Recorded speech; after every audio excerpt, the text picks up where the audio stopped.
Naomba wadau wote wa maendeleo ikiwemo vyama vya siasa vitambue kwamba dhamira ya mazungumzo lazima iakisi pande zote, lazima iakisi ndani ya CCM na lazima iakisi katika vyama vingine vya siasa, lazima iakisi kwa wadau.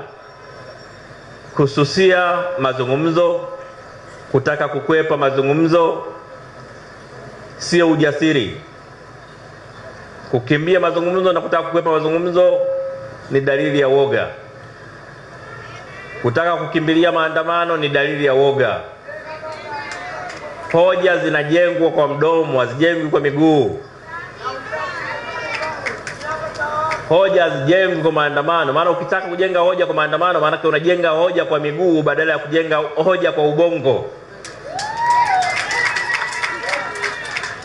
Kwa nasema wakitaka kuandamana sawa sawa, lakini hatuwezi kuwapima kwa kasi ya miguu yao. Tutawapima kwa hoja zao.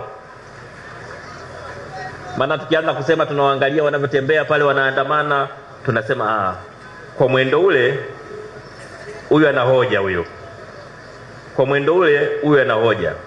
Sasa vyama vya siasa lazima vijitofautishe na mashindano ya urembo.